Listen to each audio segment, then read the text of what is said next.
बिहार में जितने भी नियोजित शिक्षक हैं, चाहे 2006 से बहाल हुए हों या उसके बाद बहाल हुए, उनको राज्य कर्मी का दर्जा दिए जाने की खबरें खूब चल रही है। नीतीश कुमार ने कैबिनेट की बैठक भी बुलाई है। हो सकता है कि नियोजित शिक्षकों को राज्य कर्मी का दर्जा दिया जा सके।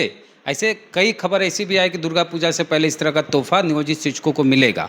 तो ऐसे शिक्षक जो नियोजित शिक्षक कहलाते हैं बिहार में, उनको अगर राज्य कर्मी का दर्जा दे दिया जाता है तो उनको क्या क्या फ़ायदा होगा, क्या क्या लाभ मिलेंगे, बात करेंगे इसी मुद्दे पे। हमारे साथ लव कुमार है, गांधी बहुउद्देशीय इंटर विद्यालय नवादा के टीचर है। कौन सा विषय पढ़ाते हैं? +2 में है, इतिहास में। इतिहास पढ़ाते हैं। हम बात इसी पे करेंगे कि अगर आप भी नियोजित टीचर हैं, जी जी +2 पढ़ाते हैं, जी +2 को जी। क्या क्या फ़ायदा मिलेगा अगर राज्य कर्मी का दर्जा आपको मिल गया तो? सबसे पहले तो पत्रकार महोदय, ये न्यूज़ के माध्यम से कल हम लोग को पता चला कि सरकार हम लोग को देने जा रही है राज्य कर्मी का दर्जा। अगर ये सत्य है तो माननीय मुख्यमंत्री श्री नीतीश कुमार और मुख्यमंत्री श्री तेजस्वी यादव को सारे शिक्षकों की तरफ से बहुत बहुत बधाई। अगर ये सत्य है तो जहाँ तक लाभ की बात है, नियोजित शिक्षकों की लड़ाई, एक देहाती कहावत है, हरि अनंत कथा अनंता। तो 20 साल से नियोजित शिक्षकों की मांग रही है कि हमें राजकर्मी का दर्जा दिया जाए, पुराने शिक्षकों की तरह जो सारी सुविधा है वो दिया जाए। ये सच्चाई है कि इसकी बहाली नीतीश कुमार ने ही किया, उसका वेतन भी बढ़ाया। इसके कारण शिक्षकों की आस्था नीतीश जी में हमेशा रही है और आगे भी रहेगी। तो नीतीश जी के पास मौका है, उनको देना चाहिए। सबको ईश्वर मौका देता नहीं है, लेकिन उनको मौका है। और अगर ये सत्य है, जैसे आप लोग पत्रकार के एक लैंग्वेज में है कि सूत्रों के अनुसार पता चला है, अगर ये सत्य है तो सारे शिक्षकों के लिए बहुत बहुत क्या फ़ायदा होगा उनको, आर्थिक रूप से या सामाजिक तौर? सबसे पहले तो सामाजिक रूप से फ़ायदा होगा। जो माइंड सेटअप है बिहार में और पूरे देश में कि नियोजित शिक्षकों का कोई दर्जा नहीं है, कोई नॉलेज नहीं है, ये पूरी तरह से गलत है। आप बहुत अच्छा क्वेश्चन किए हैं। ये जो है कि पुराने शिक्षकों को बोला जाता है कि बहुत बेहतर है, लोग जानते नहीं हैं। पुराने शिक्षक पहले कमेटी से बहाल होते थे।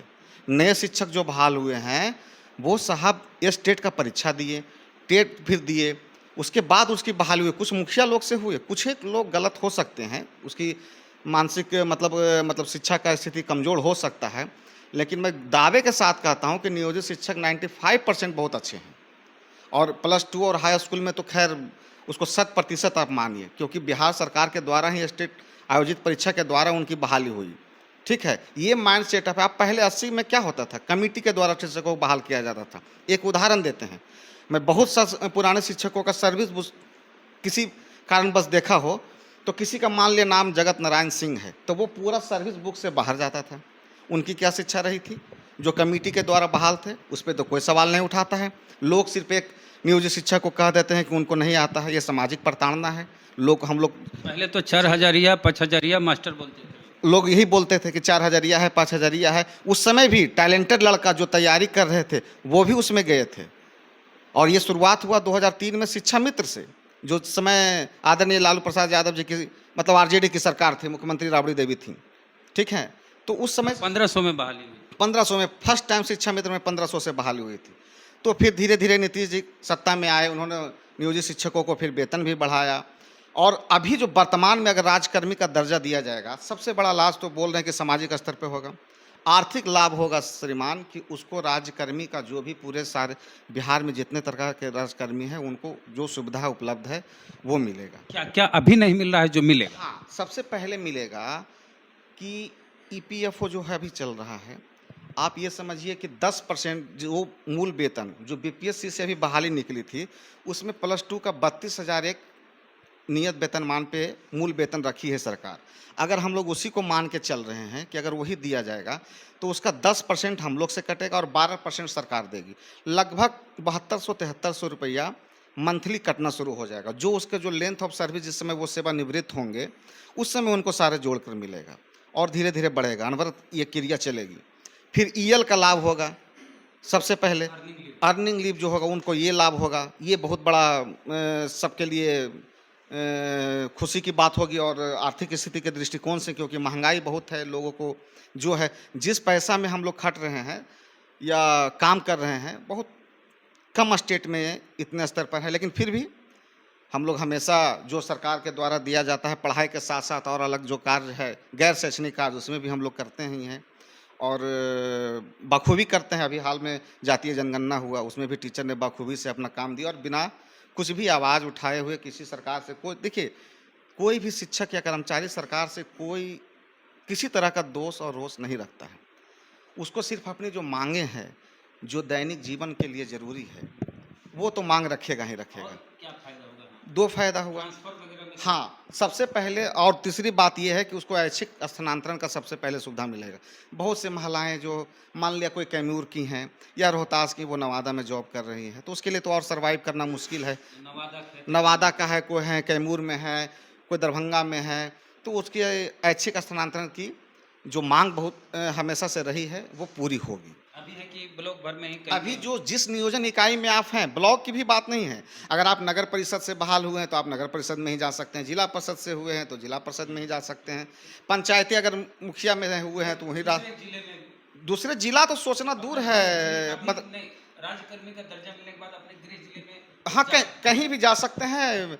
फिर सरकार की जो नियमावली बनेगी उसके कारण आप परमंडलीय चेंज भी कर सकते हैं, परमंडल स्तर पर भी जा सकते हैं। और एक हो गया कि आपका पीएफ कटेगा, बिल्कुल बिल्कुल। दूसरा हो गया सामाजिक लाभ होगा, सामाजिक लाभ, सम्मान बढ़ेगा। एक हो गया ट्रांसफर होगा, जी जी जी। और एक क्या बोले, और ये जो ईएल का लाभ जो मिलेगा हम लोग, अर्निंग लीव होगा।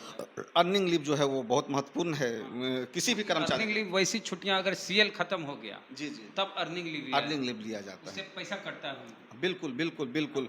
फिर मेडिकल का जो भी है और बहुत सी सुविधाएं, देखिए हिडन सुविधाएं भी बहुत होता है। एक चीज और है कि लंबी पढ़ाई के लिए आप कहीं जाना चाहते हैं, जी जी, तो आप उसको ईएल लेके, या अगर सीएल से नहीं काम चल रहा है मेडिकल तो फिर ईएल लोग लेते हैं, जो पुराना process without pay, live without pay आप जा सकते हैं, तो आपकी सेवा बरकरार रहेगी। बहुत सा बात है और उसको बड़े पैमाने। ये भी हो सकता है कि अभी आप राज्यकर्मी का दर्जा मिल गया जी जी और आपकी बहाली किसी और विभाग में हो गई, जी जी। तो आपकी सीनियरिटी वहां से काउंट की जाएगी।